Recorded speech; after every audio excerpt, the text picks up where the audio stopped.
Assalamualaikum warahmatullahi wabarakatuh. Perkenalkan, nama saya Ismail, NIM 240 250 50 20 20. Di sini saya akan menjelaskan materi tentang SDLC, Software Development Life Cycle. Materi. Apa itu SDLC?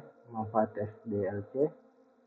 Bagaimana cara kerja SDLC? Apa saja model SDLC?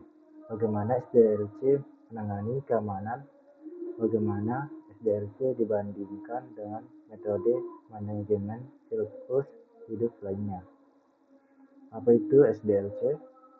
Siklus hidup pengembangan perangkat lunak SDLC adalah proses atau langkah-langkah yang digunakan untuk membuat software dengan baik, cepat, dan tidak boros biaya.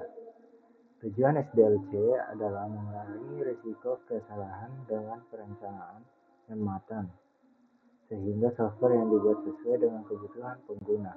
SDLC membagi proses pembuatan software menjadi beberapa tahap yang jelas, sehingga pekerjaan lebih teratur, mudah dikerjakan, dan bisa diukur hasilnya. Manfaat SDLC itu peningkatan visibilitas proses pengembangan untuk semua pemangku kepentingan yang terlibat. 2. Estimasi perencanaan dan penjadwalan efisien. 3. Peningkatan manajemen risiko dan estimasi biaya. 4. Peningkatan perangkat lunak yang sistematis dan kepuasan pelanggan yang lebih baik. Bagaimana cara kerja SDLC? 1. Rencana. Pada tahap perencanaan, tim menentukan hal-hal penting seperti perkiraan biaya, waktu pengerjaan, dan sumber daya yang dibutuhkan. Tim juga mengumpulkan kebutuhan dari berbagai pihak seperti pelanggan, ahli, dan manajer. 2. Semua kebutuhan tersebut kemudian ditulis di dokumen agar tujuan proyek jelas dan sama bagi semua pihak.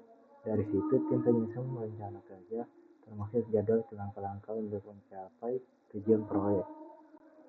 2. Desain. Pada tahap desain, teknisi perangkat lunak menentukan cara terbaik untuk membuat aplikasi berdasarkan kebutuhan yang sudah dianalisis. Mereka memilih teknologi yang akan digunakan, memanfaatkan komponen yang sudah jika memungkinkan, serta menentukan alat yang diperlukan. Selain itu, mereka juga memastikan bahwa sistem yang dibuat bisa terhubung dengan sistem yang sudah ada di organisasi. 3. Penerapan. Pada tahap penerapan, tim mulai menulis kode untuk membuat produk. Mereka membagi kebutuhan menjadi tugas-tugas kecil agar bisa dikerjakan secara bertahap hingga selesai. 4. Pengujian. Tim pengembang menggunakan pengujian otomatis dan manual untuk mencari bug pada perangkat lunak. Hasil pengujian juga dicek apakah sudah sesuai dengan kebutuhan pengguna. Pengujian biasanya dilakukan bersama dengan proses pengembangan karena tim langsung menguji kode yang mereka buat. Deployment. Saat tim membuat software, mereka bekerja dan menguji di versi khusus, lingkungan build, bukan yang dipakai pengguna. Software yang dipakai menunggu pengguna disebut produksi. Pemisahan ini penting agar pengguna tetap bisa memakai aplikasi tanpa gangguan saat ada perbaikan atau pengembangan.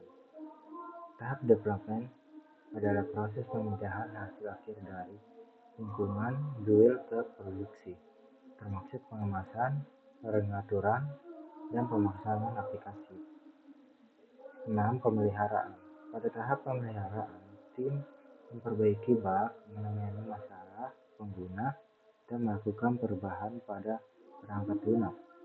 Selain itu, tim juga memantau kinerja, keamanan, dan pengalaman pengguna untuk meningkatkan kualitas sistem. Apa saja model SDLC?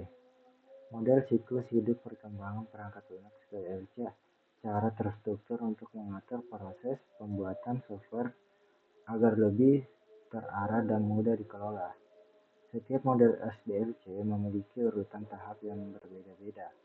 tetapi tujuannya sama, yaitu membuat proses pengembangan menjadi lebih efektif dan terorganisir.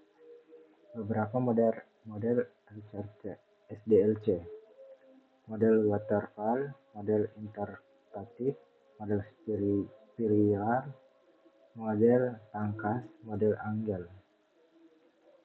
Selesai. Sekian presentasi dari saya. Jika ada kurang, mohon dimaafkan. Wassalamualaikum warahmatullahi wabarakatuh. Terima kasih. Dengan ini saya tutup.